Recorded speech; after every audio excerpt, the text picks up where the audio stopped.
होगा कि sweetest love I don't go for weariness of thee nor in the hope the world can show a fitter love for me.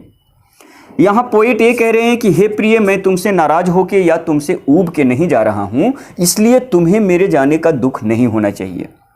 Sweetest love I don't go for weariness of thee nor in the hope the world can show a fitter love for me. O my beloved, I am not going far from you to be anxious with the fathom of your love or be annoyed with the decreasing level of your cuteness, or nor I am going far from you in search of a better love for me, so you should not worry. The sweetest love I don't go for weariness of thee, first line का meaning क्या है? कवि ये कह रहे हैं कि हे प्रिय, मैं तुमसे रूठ के या तुमसे ऊब के नहीं जा रहा हूं, इसलिए तुमको चिंता नहीं करनी चाहिए। Yester night the sun went hence. अब यदि मैं पूरे परिवेश में इस लाइन को याद करूं तो पोएट ने ऐसा कहा है कि yester night the sun went hence and it is here today.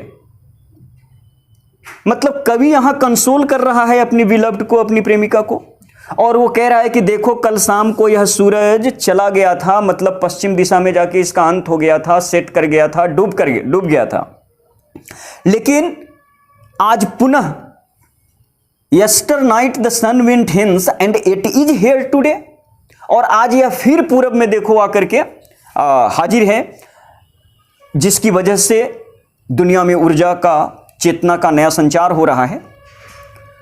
तो यहां पर वो एक तरह का एग्जाम्पल क्रिएट करता है कि देखो ये सन, एयर, नेचर के जो मेजर कंपोनेंट हैं वो कभी रुकते नहीं हैं, वो लगातार अपना काम करते रहते हैं, और उस नेचर का सबसे बेस्ट इंटाइटी ह्यूमन बीइंग को भी रुकने का या आइडियल हो जाने का कोई अधिकार नहीं है। तो यहां पर पोएट कहते हैं कि yester night the sun went hence and it is here today, कि ये सूरज जो है वो कल डूब गया था, लेकिन आज पुनः यह हाजिर है, इसलिए हमें भी सरकमस्टांसेस चाहे कैसा भी क्यों न हो, अपने कर्तव्य पथ पर आगे बढ़ना चाहिए। थर्ड लाइन में कहते हैं कि O how feeble is man's power that if good fortune fall never add another hour nor a lost hour recall। इस थर्ड लाइन में पोएट कह रहे हैं कि O how feeble is man's power, कि हे मानो तुम कितने असहाय हो। फीबल मीन्स होता है वीक, कमजोर, कि तुम कितने कमजोर हो, तुम कितने हेल्पलेस हो, कितने असहाय हो, इसका तुम्हें अंदाजा नहीं है। क्योंकि ये जो फिजिकल और ये जो मेंटल एबिलिटी तुम्हारे पास है, जिसका तुम गर्व और घमंड करते हो, ये तुमसे कब छीन लिया जाएगा, इसकी कोई गारंटी नहीं है। तो यहां O how feeble is man's power that if good fortune fall never add another hour nor a lost hour recall वाले सेक्शन में कवि ये कह रहे हैं कि O fragile human, you have to do your work with the accurate passage of time, because when you are destined to lose your stamina is not in your knowledge। हे मानव, तुम समय रहते अपने सही काम को सही वक्त पर कर लो। यदि तुम ऐसा नहीं करते हो तो फिर लिमिटेशन के शिकार होगे, अफसोस और पश्चाताप में ही जिंदगी बीत जाएगी, क्योंकि आपको जब क्षमता थी, इफिशियंसी था, जब आप फिजिकली और मेंटली फिट थे, तब आपने अपनी ऊर्जा का सही उपयोग नहीं किया, और फिर लिमिटेशन में चले जाइएगा, अफसोस में चले जाइएगा, और ये सोच के बहुत दुख होगा कि जब हमारे पास क्षमता था, एनर्जी था, तो हमने उसका सही उपयोग नहीं किया। आगे वो इसमें लॉजिक देते हैं कि never add another hour nor a lost hour recall, कि हे मानव, जो समय तुम बिता दिए हो उसे लौटाकर लाया नहीं जा सकता, उसको एडिट नहीं किया जा सकता, उसको अमेंड नहीं किया जा सकता। यदि आपने समय और ऊर्जा का गलत उपयोग कर लिया है तो उसे ट्रांसफॉर्म करने या एडिट करने का कोई विकल्प नहीं है, सुधारने का कोई विकल्प नहीं है, और जितना निश्चित समय आपको मिला है उसको आगे बढ़ाने का भी कोई विकल्प नहीं है। तो मानव अपने फ्रूटफुल टाइम का, इनर्जेटिक टाइम को न तो एक्सटेंड कर सकता है और न ही स्पेंडेड टाइम को अमेंड कर सकता है। इसलिए एक ही विकल्प बताते हैं कवि कि you have to do your duty with accurate passage of time. समय रहते अपना सही काम कर लीजिए, नहीं तो फिर अफसोस और पश्चाताप में ही जीवन बीतेगा। नेक्स्ट एक लाइन और हमने लिया था कि but believe that I shall make a speedier journey since I take.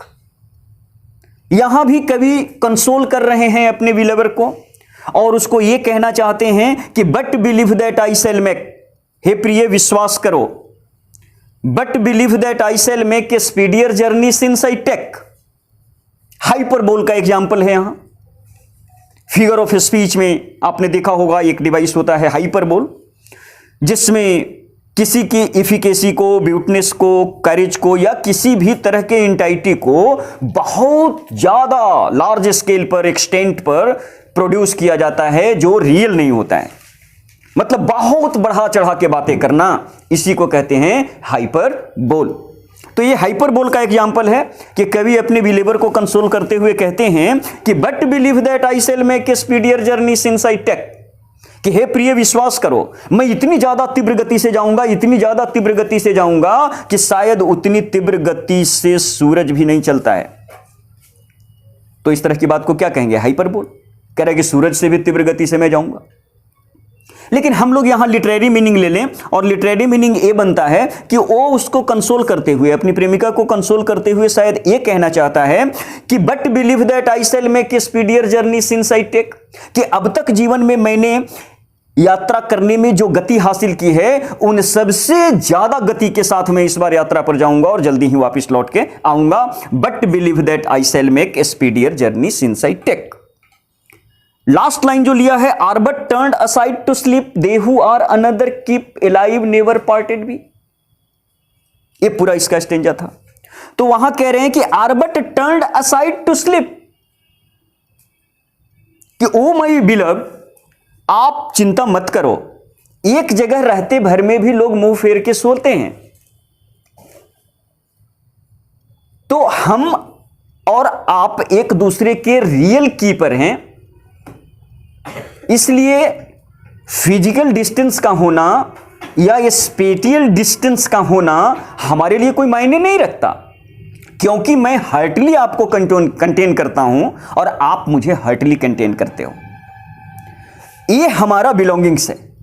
अगर इस लेवल पर हम एक दूसरे को धारण करते हैं तो फिर एक दूसरे के नजदीक होना या ना होना हमारे लिए कोई बड़ा मायने नहीं रखता है। तो ये लास्ट लाइन में कवि ये कह के उसको कंसोल करने का प्रयास करते हैं कि are but turned aside to sleep they who are another keep, कि एक दूसरे को तन मन से धारण करने वाले जो व्यक्तित्व होते हैं उनके लिए फिजिकल डिस्टेंस कोई मायने नहीं रखता है, और वे जहां होते हैं एक दूसरे से दूर होने के बावजूद भी वे एक दूसरे को पूरी तरह से फील कर सकते हैं, महसूस कर सकते हैं, कंटेन कर सकते हैं। So you have to contain this extent of love और don't be worry about our journey और डिपार्चर।